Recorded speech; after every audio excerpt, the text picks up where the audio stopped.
Cesse aí a sua inquietação agora, que nós vamos ministrar a palavra do Senhor. Amém? Glória a Deus. Diz assim a palavra do Senhor em 1 Samuel capítulo 15. Samuel disse a Saul: eu sou aquele a quem o Senhor enviou para ungí-lo como rei de Israel, o povo dele. Por isso escute agora a mensagem do Senhor. Assim diz o Senhor dos exércitos: castigarei os amalequitas pelo que fizeram a Israel, atacando quando saía do Egito. Agora vão, ataquem os amalequitas e consagrem ao Senhor para destruição tudo o que lhes pertence. Não poupem, matem homens, mulheres, crianças, recém-nascidos, bois, ovelhas, camelos, jumentos. Então convocou Saul os homens e os reuniu em Telaim, 200.000 soldados de infantaria e 10.000 homens de Judá. Saul foi à cidade de Amaleque e armou uma emboscada no vale. Depois disse aos queneus: retirem-se, saiam do meio dos amalequitas, para que eu não os destrua junto com eles. Pois vocês foram bondosos com os israelitas quando eles estavam vindo do Egito. Então os queneus saíram do meio dos amalequitas. E Saul atacou os amalequitas por todo o caminho, desde Avilá até Sur, a leste do Egito. Capturou vivo Agag, rei dos amalequitas, e exterminou o seu povo. Mas Saul e o exército pouparam Agag o melhor das ovelhas e dos bois, dos bezerros gordos e os cordeiros. Pouparam tudo o que era bom, mas tudo o que era desprezível e inútil, destruíram por completo. Então o Senhor falou a Samuel: arrependo-me de ter posto Saul como rei, pois ele me abandonou e não seguiu as minhas instruções. Samuel ficou irado e clamou ao Senhor toda aquela noite. De madrugada Samuel foi ao encontro de Saul, mas lhe disseram: Saul foi para o Carmelo, onde ergueu um monumento em sua própria honra, e foi para Gilgal. Quando Samuel o encontrou, Saul disse: o Senhor te abençoe. Eu segui as instruções do Senhor. Samuel, porém, perguntou: então que balido de ovelhas é esse que ouço com os meus próprios ouvidos? Que mugido de bois é esse que estou ouvindo? Respondeu Saul: os soldados os trouxeram dos amalequitas, eles pouparam o melhor das ovelhas e dos bois para sacrificarem ao Senhor, o teu Deus. Mas destruímos totalmente o restante. Samuel disse a Saul: fique quieto, eu lhe direi o que o Senhor me falou essa noite. Respondeu Saul: dize-me. E Samuel disse: embora pequeno aos seus próprios olhos, você não se tornou líder das tribos de Israel? O Senhor o ungiu como rei sobre Israel e o enviou numa missão, ordenando: vá e destrua completamente aquele povo ímpio, os amalequitas. Guerreie contra eles até que os tenha eliminado. Porque você não obedeceu ao Senhor, porque se lançou sobre os despojos e fez o que o Senhor reprova. Disse Saul: mas eu obedeci ao Senhor, cumpri a missão que o Senhor me designou. Trouxe Agag, o rei dos amalequitas, mas exterminei os amalequitas. Os soldados tomaram ovelhas e bois, o melhor do que estava consagrado a Deus, para destruição, a fim de sacrificarem ao Senhor seu Deus em Gilgal. Samuel, porém, respondeu: acaso tem o Senhor tanto prazer em holocaustos e em sacrifícios quanto em que se obedeça a sua palavra? A obediência é melhor do que o sacrifício, e a submissão é melhor do que a gordura de carneiros, pois a rebeldia é como o pecado de feitiçaria, e a arrogância como o mal da idolatria. Assim como você rejeitou a palavra do Senhor, ele o rejeitou como rei. Amém? Até aqui. Se eu tivesse que colocar um nome nessa mensagem, eu diria que é 100% Jesus. Olha para a pessoa que está ao seu lado e diz assim: como é que está a tua vida com Deus? 100%, 90%, não responde, só pergunta. Porque às vezes a pessoa pergunta, você quer responder, e aí você vai ficar em maus lençóis. Eu não quero constrangimento na casa nessa noite. E a discussão central é que nós precisamos entender nesse texto, com base nesse texto, como é que Deus espera, o que Deus espera de nós quando Ele dá uma ordenança, quando Ele fala algo acerca de algo para as nossas vidas, quando Ele determina algo para nós. Será que quando nós preparamos 90% daquilo que Ele pede, está suficiente para atender aos anseios do Senhor para nós? Será que a igreja é exigente demais em falar que nós precisamos ser 100% Jesus, que nós precisamos ser, a pregação do Evangelho precisa ser íntegra na nossa obediência. Será que nós estamos lutando para sermos íntegros na presença de Deus? E aí você pode dizer, pastor, mas é impossível viver 100% na presença de Deus. Malela, meu irmão, vírgula. Sabe por quê? Porque a palavra do Senhor, ela é muito direta aos nossos corações. Ela é muito direta àquilo que o Deus quer de nós. Se você ler lá em Hebreus 10, 26 e 27, vai estar escrito: porque se pecarmos voluntariamente, espontaneamente, intencionalmente, depois de termos recebido o conhecimento da cruz, da verdade, já não resta mais sacrifício pelos pecados, mas uma certa expectação horrível de juízo e ardor de fogo que há de devorar os adversários. Meu irmão, o que eu quero pregar para você nessa noite é muito sério, minha querida, é muito sério o que eu estou falando com você. Porque a gente está vivendo às vezes uma vida, talvez eu estou colocando você e eu num patamar até excelente, quando nós atendemos 90% do que Deus quer de nós. Muitos de nós às vezes estamos fazendo 50%, 40%. E estamos buscando em Deus solução para os nossos problemas. Eu quero explanar um pouco aqui o que nós lemos aqui nesse texto. Eu quero tentar enxergar, será que se eu faço 90% do que Deus pede para mim, será que passa batido aqueles 10%? Será que aqueles 10% que nós deixamos de fazer, a coisa funciona? Deus dá um jeitinho brasileiro. Será que Deus é brasileiro de verdade? Sim ou não? Quem já ouviu falar que Deus é brasileiro? A gente já ouviu, né? Então, às vezes a gente encarna isso, né, pastor Lucas? Pode deixar, não tem problema não, porque Deus é brasileiro. Então, esses 10% dá para deixar. Ei, eu tenho uma má notícia para você. Deus te quer integralmente. Deus quer você ir por inteiro. Deus quer você sendo um testemunho vivo da onde Ele quer, um embaixador real daquilo que Ele tem escrito na sua palavra. Saul recebe novamente a unção de Deus como rei, porque ele já tinha errado. Se você voltar 2 capítulos aqui no capítulo 13... você já vai ver que ele já fez uma besteira, sacrificou onde não devia sacrificar, já fez o que não devia, ele já estava fugindo à regra há um tempo. Saul já estava numa segunda chance, num reply de Deus aí para tentar ver se agora ele caminharia. Então vai lá Samuel e unge ele de novo, falou, eu te ungi de rei, rapaz, vai para cima, resolve, Deus tem algo para você. E ali no versículo 3, se você quiser acompanhar, você vai ver. Deus fala assim, agora vão, ataquem os amalequitas e consagrem ao Senhor para destruição tudo o que lhe pertence. Repita comigo, tudo. O que Deus falou para Saul fazer com os amalequitas? Destruir? Destruir? Tudo. Tem exceções?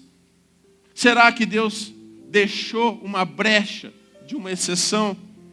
E sabe o que acontece aqui? Ele deveria destruir homens, mulheres, todo o rebanho, carneiros, camelos, jumentas. Só que o grande problema, o que nos afasta de ser 100%, é a nossa vontade de ter benefícios próprios com os nossos olhos. A gente sempre quer ter uma vantagem acerca daquilo que Deus está preparando para nós. Nós não nos conformamos em ver uma situação daquela e dizer, oh meu Deus, olha esse cavalinho tão bonito. Por que eu vou matar esse bichinho? Esse boizinho. E de repente um rei, ora, se eu levo esse rei para perto de mim, o povo vai olhar para mim e vai falar, uau, Saul é o melhor rei de Israel. Pegou o rei, porque na época você ter um rei preso, um rei sob domínio, para o povo era uma exclamação de que ele era um grande rei, porque dominou até um outro povo e trouxe o rei preso. O grande problema da nossa vida é que a gente quer fazer o que Deus quer que nós façamos, mas a gente quer fazer uma curva no meio do caminho, porque a gente entende que ali é melhor. Mas nessa noite eu sei que aqui tem um povo que faz 100% o que Deus manda. Talvez eu nem esteja pregando para você, mas já que você veio, você vai ouvir essa palavra e tenho certeza vai agregar na tua fé. E Deus vai continuar fazendo você ser 100%, aleluia. Ele é tão ganancioso que ele pega tudo que é bom. E a palavra diz lá nos versículos 7 a 9, de que ele só mata o que é desprezível, o que é inútil, e leva tudo que é bom embora com ele. Mas a ordem de Deus não era essa. Aí eu pergunto a você, e não quero a sua resposta, você só reflita. Saul obedeceu a Deus? Sim ou não? Segura, não responda não, porque eu quero falar um pouco mais com você também. Pensa comigo, se eventualmente Saul, você pôs aí na sua mente religiosamente que ele não obedeceu a Deus, eu queria fazer um paralelo aí. Saul matou 99,99% dos homens, só ficou Agag. Ele só manteve o rei. Saul deve ter matado 95% daquele gado, pastor Luiz Fernando. Só ficou 5, 10%. Será, pastora Cida, que já valeu a pena? Poxa vida, 90% foi feito. E às vezes nós estamos nos valendo de 90% na presença de Deus. E Deus está dizendo, é tudo. Será que 0,01 poderia macular o reinado de Saul para com Deus? Mas antes de você responder isso, vamos voltar para uma outra história. Talvez você se lembre de Josué no capítulo 6, capítulo 7. Quando Deus então manda, fala, Josué, eu sou contigo, vai para cima. O Jericó já é tua, vamos fazer uma estratégia. Caíram as muralhas, fala, a partir de agora, tudo que você conquistar, olha, mata tudo. Não deixa nada. Só pega ouro, prata, tudo aquilo que for de ferro, tudo aquilo que for precioso nesse sentido, para a casa do Senhor, para o tesouro da casa do Senhor. Deixa, o resto eu não quero nada. E ali um homem, no meio de uma nação, pega uma capa babilônica, 200 ciclos de prata e 50 ciclos de ouro, e de uma forma muito excelente, como às vezes muitos de nós fazemos, quietinho, enrustidinho, pega tudo, enterra dentro da sua tenda, que é para ninguém mexer, e diz, ó, família, ninguém viu nada, peguei lá, na terra de Ai. Aí eu pergunto para você, quantas pessoas morreram pela mão do exército de Israel? Quantas pessoas Josué e o seu exército destruíram cumprindo a palavra de Deus? E apenas uma atitude de um homem. Você sabe a resposta? O que aconteceu? Por conta deste homem, o exército subiu a Ai para destruir. E era uma cidade tão pequena. E aí falaram, olha, nem manda todo mundo, porque lá é tranquilo. E chegando lá, o povo de Deus começou a sofrer, começou a morrer na guerra. E Josué não entendia o que estava acontecendo. E Deus falou, por quê? Há desobediência no meio do povo. Querido, voltamos àquela pergunta. Por causa de Acã, um homem, será que todos os outros 99,9% que foi feito jogaram-se no lixo? Eu quero entender de você nessa noite, por quê? O que nos leva a não receber de Deus algumas coisas que nós queremos tanto, a não receber de Deus direção para a nossa vida, a não receber de Deus, às vezes, o cumprimento de tantas promessas que Deus já te fez. Quem tem promessa de Deus aí? Ah, querido, eu tenho tantas, eu sei que Deus vai cumprir, e Deus vai cumprir na tua, se você for 100% Jesus a partir de hoje. Eu comecei a pensar, como é que Deus enxerga a obediência? E Deus falou ao meu coração, obediência parcial é o mesmo que obediência nenhuma. Obediência pela metade, fracionada, é o mesmo que nada. Porque em um determinado momento, Samuel olha para Saul e diz assim, ei, o que você fez, Saul? O que você fez? Porque Saul é muito engraçado. Eu achei interessante, eu chego lá daqui a pouquinho, mas ele dá um jeitinho de dizer que ele fez tudo aquilo pensando em Deus. Ele fez aquilo pensando em Deus. Mas eu começo a entender que a nossa desobediência ela é tratada como rebeldia e como arrogância. Rebeldia que é sinal de feitiçaria, como se fosse um pecado de feitiçaria, e arrogância como sinal de, ou um pecado de idolatria. E eu fiquei pensando, como assim arrogância ser vista como idolatria? Porque quando nós somos arrogantes com a palavra de Deus, nós afastamos a palavra de Deus.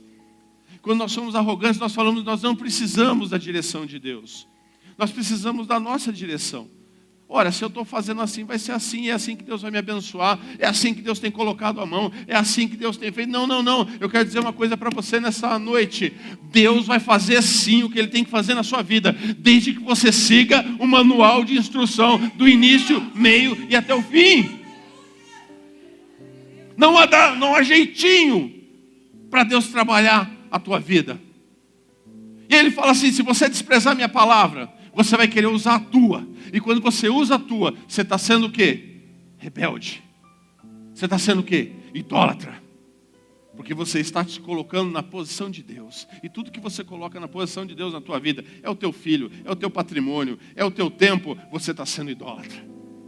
A gente tem uma mania de crente pensar que idolatria é só o santinho na casa do católico. Não, meu irmão, eu nem sei se tem algum católico aqui, e está na hora de desmistificar. Isso também é uma forma de idolatria. Mas idolatria maior é quando nós colocamos algo entre nós e Deus. Quando nós pegamos algo e colocamos, isso é mais importante do que Deus. E Saul fez isso. Saul começou a trabalhar isso. Talvez Saul não conhecesse a Bíblia. Talvez Saul não tivesse lido Levítico 26:1, quando Deus diz, não farei para vós ídolos, nem vos levanteis imagem de escultura, nem estátua, nem poreis pedra figurada na vossa terra, para inclinar-vos a ela, porque eu sou o Senhor vosso Deus. Ele não fez nada disso, mas ele colocou o seu eu na frente. E o nosso maior erro é colocar a nossa vontade à frente da vontade de Deus. Sabe, às vezes a gente olha uma situação e a gente fala, puxa, essa situação é uma situação tão linda. Eu vou dar um jeitinho aqui. Deus está me abençoando com esse troco errado na padaria. Oh, aleluia, eu precisava tanto desses 50 reais. Não, querido, Deus não está te abençoando. É o diabo que está te testando para ver se você é fiel e voltar lá e dizer, ei, o troco está errado. Eu não quero prejudicar você, porque eu sei que a hora que você for bater esse caixa, vai dar problema e você vai ter que pagar isso. Deus está me abençoando porque Ele me deu mais 6 cartões de crédito. Eu vou poder gastar tudo. E eu não sei como. Deus vai me abençoar para eu pagar também. Não, querido. Deus não está te abençoando porque você tem 6 cartões de crédito. Porque se você usar imoderadamente, não adianta olhar para o teu dedo e falar, esse dedo é endemoniado.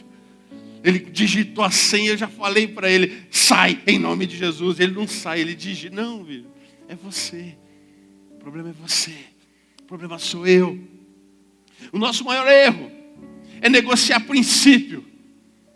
É achar que o que nós fazemos, e se fazemos 90%, já está certo. É achar que Deus não tem tanto critério assim. Não, Deus dá um jeitinho. Aí tem crente até que estuda um pouquinho mais e fala, tu não lembra de Ezequias, pastor? Estava lá caidinho, ia morrer, recebeu palavra de morte. Aí Deus foi lá, ele deu uma choradinha, e Deus deu mais 15 anos, e a história diz que até que pode ter vivido até um pouquinho mais. Você não tem vida de Ezequias. Talvez você não tenha pego um altar destruído, porque a sua família destruiu tudo e você brigou com todo e com todos para poder reerguer o altar de Deus.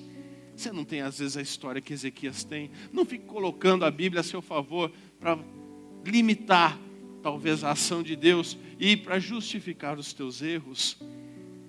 Nós estamos vivendo um evangelho hoje barato, pregado em alguns lugares, como se a gente pudesse fazer qualquer tipo de negociação com Deus.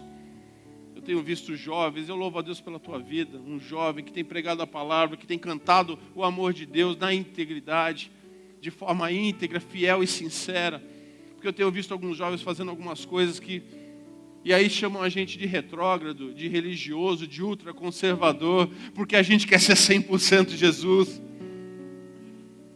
Sabe, eu não sei até que ponto a gente vai esperar ou pagar para ver algo não acontecer na nossa vida com Deus, porque a gente não obedece a palavra.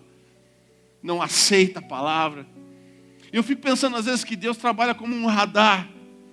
Se você passar 300 vezes no radar, dentro da velocidade, você vai passar, o radar vai falar, tenha um bom dia, você vai passar, ele não vai te multar. Vai ter uma hora até que você vai passar e dar um café para ele, de tão conhecido que você ficou com ele.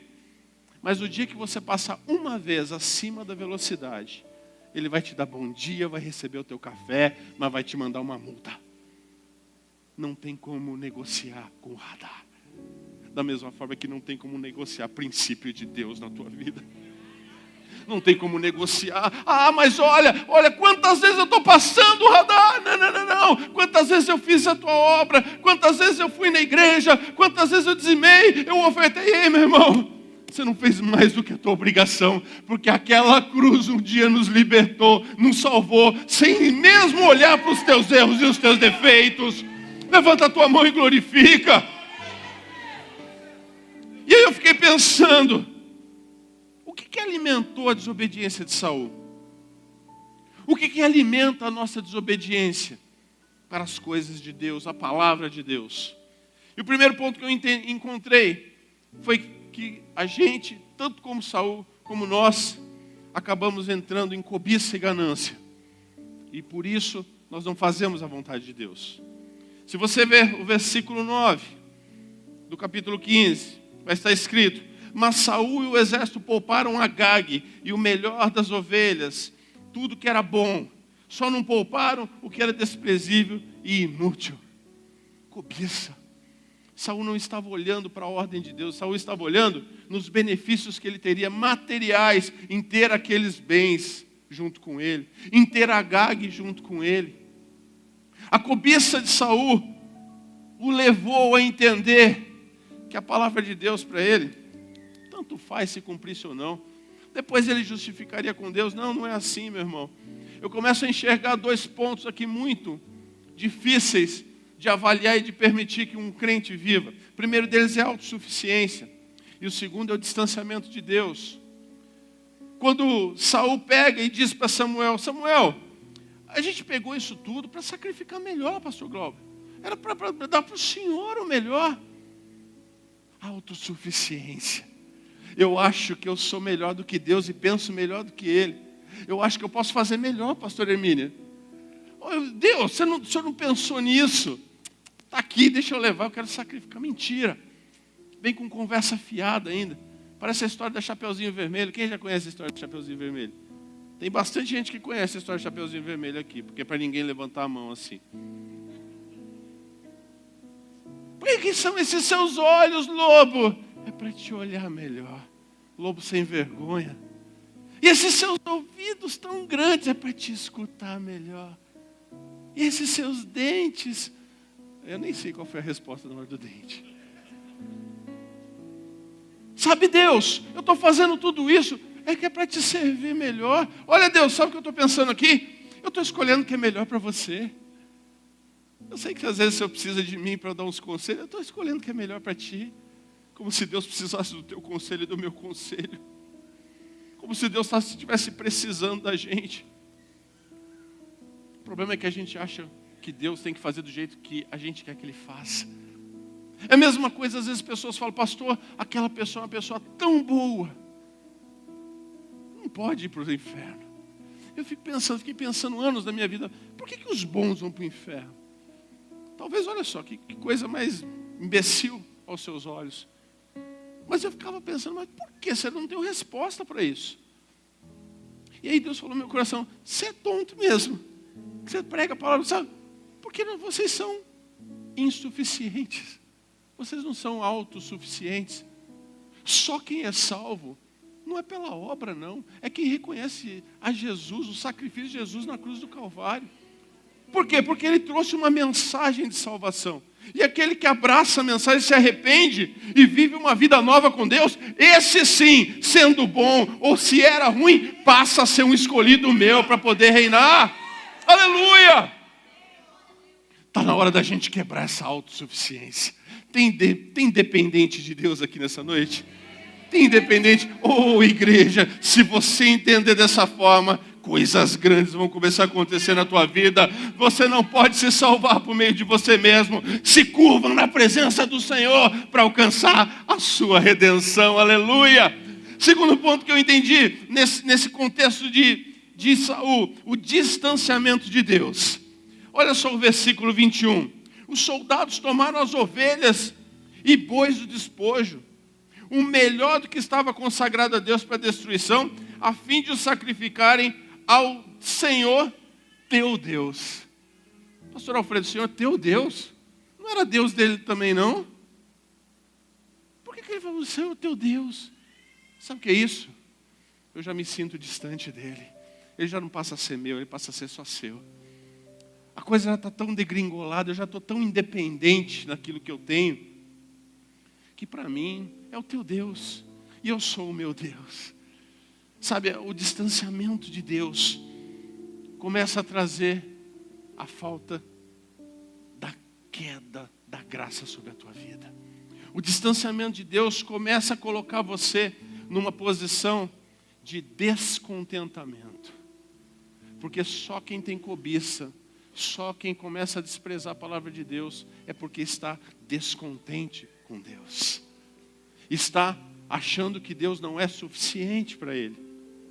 E sabe, quando a gente vê que a falta de contentamento com o que a gente tem, quando a gente começa a enxergar as coisas como, eu queria mais, eu quero sempre mais, eu já não estou mais satisfeito com o que eu tenho, é sinônimo que você está se distanciando de Deus. Ei, o remédio é, quando você começar a entender que a coisa está feia, está esquisito, está duro, põe o teu joelho no chão, levanta a tua mão para o céu e começa, Senhor, tem misericórdia de mim, não se distancia não, vem para pertinho, me perdoa pelo meu pecado aqui, pelo meu pensamento ruim, pelo meu coração duro, porque eu preciso estar perto de Ti, eu quero me contentar com o que o Senhor me dá, aleluia.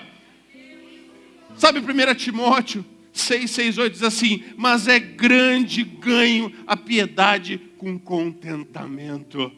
Porque nada trouxemos para esse mundo, e manifesto é que nada podemos levar dele. Tendo, porém, sustento, e com o que nos cobrimos, estejamos com isso contentes. Oh, aleluia! Quem está contente com Jesus aí? Se não está, passa a ficar hoje, porque Deus é contigo. Colossenses 3:1-4 diz, portanto, se já ressuscitastes com Cristo, buscai as coisas que são de cima, onde Cristo está sentado à destra de Deus. Pensai nas coisas que são de cima e não nas coisas da terra, porque já estáis mortos e a vossa vida está escondida com Cristo em Deus. Quando Cristo, que é a nossa vida, se manifestar, então também vós os manifestareis com Ele em glória. Levanta a tua mão, porque Jesus já está se manifestando sobre a tua vida e sobre a tua história, aleluia. O problema é que o inimigo quer tirar o teu contentamento. E às vezes você não percebe. Como eu amo falar, como é que estão as coisas? Está boa, está tudo bem. Eu sei que não está, mas os olhos naturais podem não estar. Mas os olhos espirituais, está tudo bem. Vai chegar, Deus vai mandar. Fico pensando, lá em Lucas 4, quando Jesus é tentado pelo diabo. Aí o demônio vê, pensa num homem com fome. Jesus 40 dias sem comer. Pensa num homem que está doido para pegar aquela pedra e tornar pão. Pensa num homem que está doido para pegar o celular dele e ligar para o Habib's e falar, manda umas 25 esfirras, porque vai vir 50. Tem promoção, você compra 25, vem o dobro. Aí eu falei, eu compro 25, é o que eu tenho no bolso. Pensa num homem que queria uma Coca-Cola gelada. E o diabo fala, por que você que é filho de Deus, já que você é filho de Deus, não torna essas pedras em pães? Sabe o que Jesus poderia falar? Poxa, você tem razão. O que está valendo a pena de tudo isso? Eu não estou contente com essa situação, não. Não é fácil ficar 40 dias aqui, jejuando por um povo que um dia, lá na rede de fé, dia 24, vai levantar a mão, assim, meio torto, para dizer que me ama. Por que você não faz isso? Você não está contente. E sabe o que Jesus deve ter pensado? Diabo imbecil, e que também não conhece a palavra. Talvez ele tivesse com um rolinho da Torá no bolso. Aí ele abriu lá em Deuteronômio 8. Lê comigo aqui. Que não só... A visão da coisa é que eu tenho pedras e quero pães. Não só, ele olha, não só. Ô tonto, vem cá, olha aqui de novo. Não só de pão viverá o homem, mas de toda palavra que procede da boca de Deus. Aí o diabo ficou pensando, tá, e o que você quer dizer com isso? Vai vir uma palavra para você se alimentar? Ele está dizendo assim, não, a promessa é que eu vou ser salvo, que eu vou ser abençoado, que eu vou seguir até o final, porque Deus já me prometeu. Então se Ele prometeu, se Ele vai fazer, então isso procede da boca de Deus, então sai com o pãozinho daí, porque daqui a pouco eu sei que vai vir anjo aqui e vai trazer banquete para a minha vida. Então não se satisfaça com pedra se transformando em pão. Aleluia! Tem muito crente que está comendo pão com gosto de pedra, porque não tem paciência e não espera a provisão dos anjos de Deus. O grande problema é que a gente quer. E a gente começa a ficar com o nosso coração endurecido a palavra do Senhor. Porque a gente quer cobiçar. A gente quer ter. A gente quer lutar para tudo. Como se a gente, como Timóteo fala, daqui você veio, você não trouxe nada, você vai levar o quê? Para de ser tonto. Para de ficar perdendo a tua bênção espiritual por conta de desejos materiais que não vão te levar em lugar nenhum. Se contente com Ele.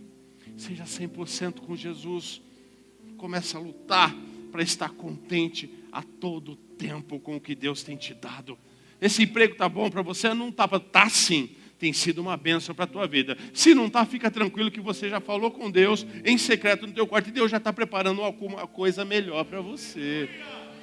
Esse teu carro está quebrando demais? Tá, pastor, está quebrando demais, mas fica tranquilo. Deus já mandou um mecânico anjo do céu. Se a coisa não degringolar, o anjo vai consertando. Mas logo, logo vai abrir uma porta e você vai chegar aqui com uma chave nova dizendo, pastor, pode ungir porque Deus já mandou. Aleluia!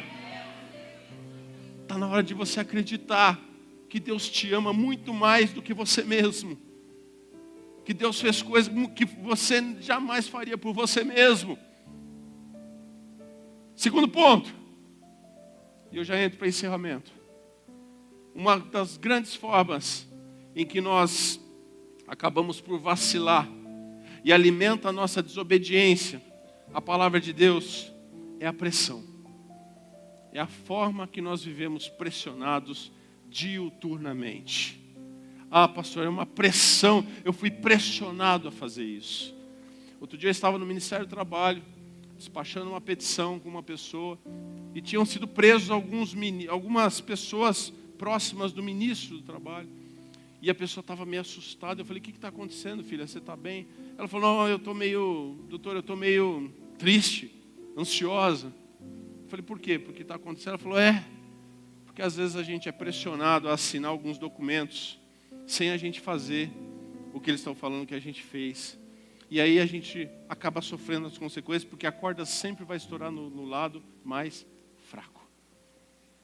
E eu falei, querida, que Deus possa te abençoar e te tirar essa ansiedade. Talvez você tenha cometido algum erro, mas Deus pode libertar você disso. E sabe, a gente às vezes fica nessa situação pressionado, e na pressão a gente faz a besteira. Eu falei para você há pouco tempo, no começo da mensagem, que Saul já tinha feito uma besteira lá atrás.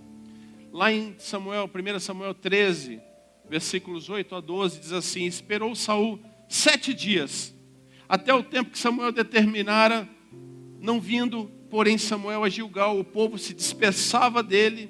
Então disse Saul, trazei-me aqui um holocausto e ofertas pacíficas. E ofereceu o holocausto.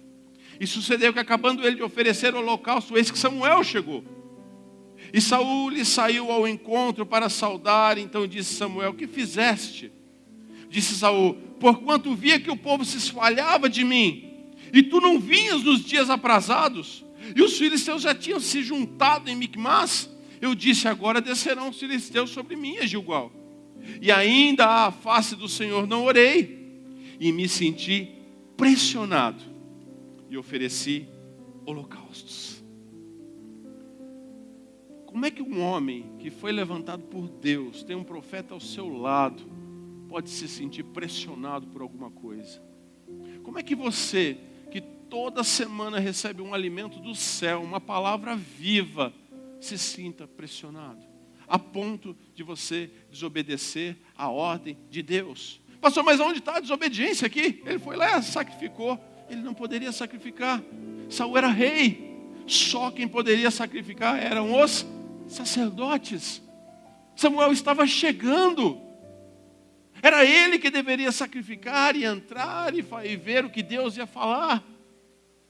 Mas um homem afoito, um homem ansioso, um homem pressionado, faz a besteira que fez.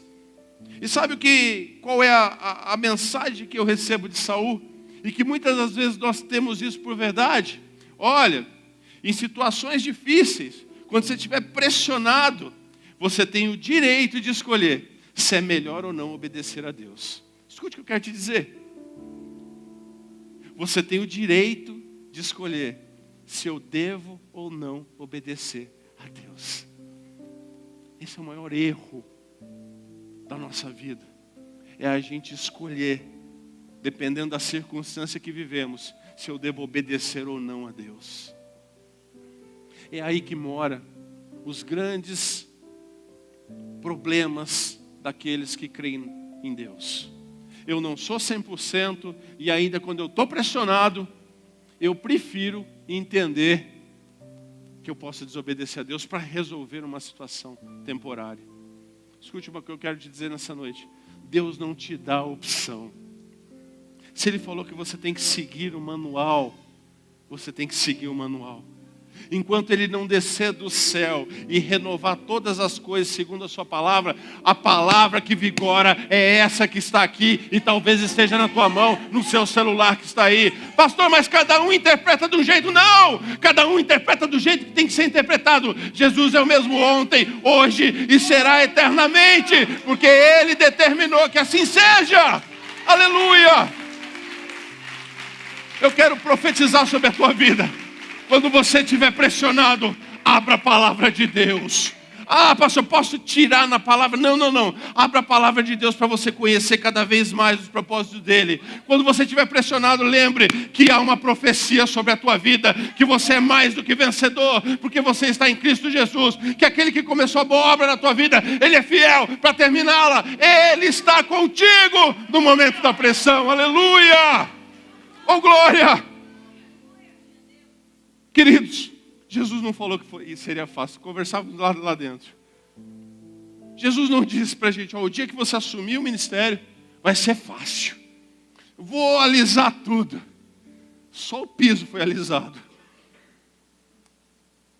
Jesus nunca prometeu para você que seria um mar de rosas. E se alguém está aqui, pastor, eu fui enganado, foi. Porque Jesus diz lá, João 16:33, que no mundo nós teríamos no plural. Então não é uma. Então isso que você está vivendo começa a encaixar. Mas que nós tivéssemos o quê? Ah, querido, a depressão não pode entrar na nossa casa. Ainda que entre, que seja tratada como uma doença, mas ela tem que ir embora, porque nós temos que ter bom ânimo. No mundo nós teremos aflições, mas essas aflições não nos dão o direito de nós fugirmos do que Deus determinou. Se Ele mandou matar Agag, eu vou matar Agag, diaconisa. Se Ele mandou matar o boi gordo, eu vou matar o boi gordo. Se Ele mandou eu matar Cã e a família toda, eu vou matar Cã e a família toda.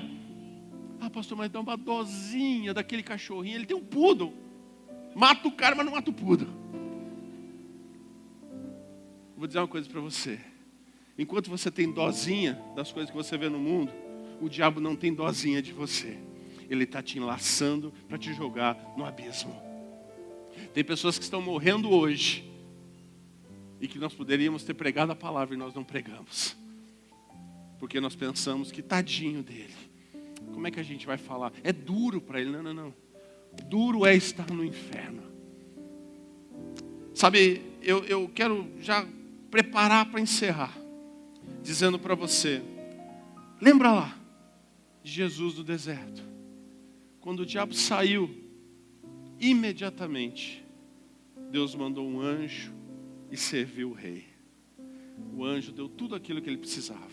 Ele nem precisou ligar no 56962828. Quem já ligou no Habib's aí? Não precisou. Tá aqui, rei. Você venceu. Você venceu. Rei, tá aqui. Eu acho que os anjos chegaram e falaram assim: Jesus, essas 3 aí que você vê, meu Deus do céu. Olha, eu vou dizer uma coisa. Eu esperava tudo, mas essa chacoalhada que tu deu no inimigo aqui, nossa, ele está lá, desenchavido, não sabe nem o que fazer, perdeu o rumo de casa. Os demônios nem sabem o que fazer. Tamanha autoridade de Deus. Fico pensando, quando você vence uma tentação, o teu anjo olha e fala: rapaz, tu está crescendo demais esse negócio de fé, hein? Onde você está aprendendo essas coisas aí? Aí você lá na oração: Senhor, obrigado pela rede de fé. Ele fala: vou dar uma atenção maior nessa igreja. Aleluia. É rede de fé. Como é que a gente pode abrir mão do que é bênção para viver a maldição? Como é que a gente pode pensar que estar longe de Cristo é liberdade, estar perto do inimigo? Isso é uma pura de uma prisão. É tempo da gente lembrar disso. O livramento, querido. Toda situação de provisão sempre vai chegar na tua vida. Eu queria que você profetizasse isso da pessoa que está do seu lado. Diz para ele assim: todo o livramento que você precisa, toda a provisão necessária que você precisa. Não, mas agora você vai profetizar como servo de Deus, porque você profetizou como frouxinho. Olha para a pessoa que está do seu lado e diz assim: todo o livramento necessário para essa semana, para esse mês, para esse ano, para todas as circunstâncias que você está vivendo. Toda a provisão que você está buscando para a tua casa, para a tua vida profissional, material, tudo, Deus já preparou para você. Mas para. Diz para ele uma coisinha aqui.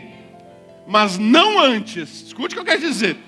Mas não antes do inimigo te dar uma oportunidade de desobedecer a Deus.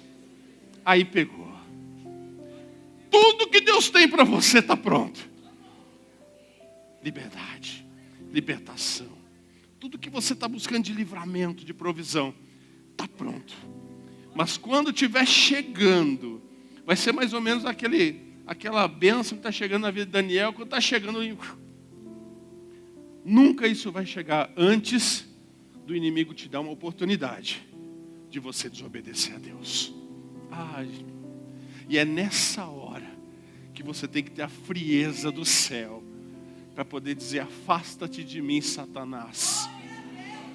Nenhuma tentação cai na minha tenda. Eu já estou cansado de balela tua, de ouvir besteirinha. Eu me alimento com o alimento do céu. Para mim não importa o que você está fazendo, deixando de fazer. O que me importa é que quando você sair de perto de mim, anjos vão trazer o livramento e a provisão. E eu já estou aqui para receber. Levanta a tua mão e receba. Aleluia. Glória a Deus. Eu quero encerrar pela terceira vez, de verdade agora, dizendo para você: se a cobiça, a falta de contentamento e a pressão podem nos levar à desobediência, ler e viver Jesus faz você cada dia mais obediente. Quem tem lido Jesus aí? Quem tem vivido Jesus aí? Coisa linda. Olha só, a obediência te aproxima de Deus de uma forma exclusiva. A obediência te liga direto ao Pai. Você tem acesso à sala principal. Você não precisa mais passar por ninguém.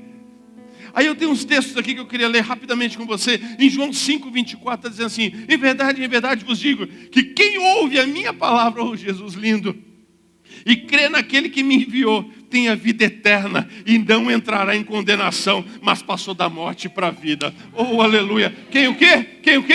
Quem ouve a minha palavra. Ei, tua fé está sendo edificada ouvindo a palavra. Continua ouvindo a palavra. Em João 8:51, em verdade vos digo que se alguém guardar a minha palavra, nunca verá a morte. Olha para a pessoa que está ao seu lado e diz assim: ei, eterno, seja bem-vindo à igreja, aleluia. Em João 14:24 está dizendo assim: quem não me ama, não guarda as minhas palavras. Ora, A palavra que ouviste não é minha, mas do Pai que me enviou. Aleluia. Tem que guardar a palavra de Deus. Tem que ficar pertinho. É tempo da gente ser 100% Jesus. É tempo de você mergulhar na fé. É tempo de você assumir posturas jamais assumidas com Deus nessa noite aqui neste lugar. Amém. Que é muito fácil a gente gritar, glorificar e exaltar, mas assumir postura não dá. Tem que dar. É tempo de você abraçar a palavra e se dedicar em Jesus. Fica de pé neste momento, se você puder. Glória a Deus.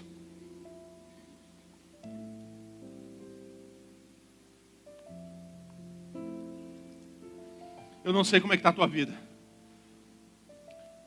mas eu sei de uma coisa. Se você parar de pensar mais no mundo do que em Deus, muita coisa grande vai acontecer sem você nem ao menos sonhar. O grande problema que a gente tem é que a gente sonha e pensa que os nossos sonhos são os maiores do que os de Deus. Em Isaías 55, Deus diz assim: os meus caminhos são maiores que os seus, os meus pensamentos são maiores que os seus. Enquanto você está pensando nisso, eu já estou preparando algo muito maior para você. Eu tenho vivido isso na minha vida. Eu não estou falando da boca para fora. Tem pessoas aqui que estão comendo esse quilo de sal comigo há 5 anos e têm visto o que Deus tem feito na nossa história. Pastor, está milionário. Não estou falando de bens materiais, não. Eu estou falando da espiritualidade de Deus neste lugar. Eu estou falando do derramar de Deus. Deus tem cuidado. Deus tem levantado pessoas. E eu encerro dizendo para você, Atos 20, 24. Paulo para e fala assim: mas de nada faço questão, nem tenho a minha vida por preciosa, contanto que cumpra com alegria a minha carreira e o ministério que recebi do Senhor Jesus, para dar testemunho do Evangelho da graça de Deus. Quem precisa fazer aí o Evangelho da graça? Quem precisa abrir a boca para declarar que Deus é bom? Quem precisa trabalhar isso dentro de si para poder dizer: eu sou 100% Jesus? A cobiça, a falta de contentamento não vai mais me atacar. A pressão não vai mais me tirar o foco, porque eu estou com Cristo Jesus. Eu queria que você levantasse as suas mãos para o céu. Eu quero orar com você. Eu não quero expor você, nem vou pedir para você vir aqui, nem vou pedir para você dar cambalhota. Mas eu queria que você colocasse agora o teu eu na mão do Senhor. Talvez você saiba aí, você é bom de matemática? Tem gente boa de matemática aí, sim ou não? 2. Tem mais gente boa de matemática aí? 4. Num povo de uns 300 pessoas, 4 pessoas, tá bom. A gente está vivendo bem aqui. São tudo servente de pedreiro. Escreve por isso junto com esse dia. Eu queria que você, sabe o que fizesse essa noite? Fizesse uma relação: Senhor, a minha vida está sendo 50% Jesus. A minha vida está sendo 10% Jesus. A minha vida está sendo 90% Jesus. Mas eu queria que hoje o Senhor me ajudasse de um jeito, que eu quero viver essa palavra. Eu não quero mais que a pressão tome conta do meu coração, a ansiedade, o medo de não vencer. Eu não quero mais viver a cobiça. Eu quero ser alguém que ministre essa palavra primeiro para mim mesmo, para depois eu ganhar minha família, minha casa, os meus vizinhos, eu não sei. Eu queria que você levantasse sua mão e falasse com Deus agora. Fala com Deus. É um momento que você tem com o Senhor agora. É um momento de intimidade seu e Deus, para poder colocar a tua vida 100%. Você sabe o erro que você tem praticado. Você sabe o vício que você não tem conseguido largar. Você sabe o problema que você tem enfrentado por fazer isso que não agrada o coração de Deus. Só você sabe. E se você sabe e falar com o Pai, hoje Ele está aqui, oh aleluia, para poder colocar a mão sobre o teu coração, sobre a tua vida, te dar um abraço e dizer: eu sou contigo, aleluia. Oh Pai querido, olha o teu povo aí, Senhor, falando contigo. Abençoa a casa, abençoa os teus filhos nessa noite. Nós vamos ceiar, Senhor. O Senhor está aqui pertinho. Então, Senhor, ouve, colhe cada lágrima, colhe cada palavra. Porque, Senhor, eu sei, quando a gente comete mesmo algumas coisas que não agradam o teu coração, a gente chora na tua presença. E não é feio isso não, porque chorar na tua presença é sinônimo de arrependimento e desejo de mudança, aleluia. Visita os teus filhos agora, Senhor, dá força, Senhor. Vai dando força para cada um deles. Vai colocando as tuas mãos e vai dizendo, Senhor, vai dizendo para eles que o Senhor os ama. Ah, querido, Jesus te ama tanto. Jesus quer você 100%. Jesus quer você pertinho dele. Começa a falar para ele, Jesus, vem perto de mim. Fala para ele, Jesus, eu quero você perto de mim. Fala para ele, Jesus, não se distancia de mim. Eu não sou autossuficiente. Eu sou dependente da tua graça, da tua glória. Manda o livramento. Manda a provisão. E mesmo que venha a tentação, eu vou vencer, Jesus. Em nome de Jesus. Em nome de Jesus. Em nome de Jesus, repita comigo, Senhor. Nessa noite, eu quero declarar que a minha vida é tua. Nada, Senhor, vai me tirar do nosso compromisso, da nossa aliança, da nossa união. Eu quero declarar toda pressão, toda ansiedade, tudo que tira a minha paz, cai por terra agora em nome de Jesus. Tudo aquilo que vem para dividir, para subtrair a minha fé, nessa noite, eu derrubo, eu quebro, na minha vida não. Pai, me ajuda nessa segunda, nessa terça, nessa semana. Eu quero acordar amanhã, Senhor, uma nova pessoa. Eu quero olhar para os meus desafios e vencê-los pelo poder da tua palavra, em nome de Jesus. Eu quero obedecer. Eu quero ser obediente. Eu não quero ser 90. Eu não quero ser 99.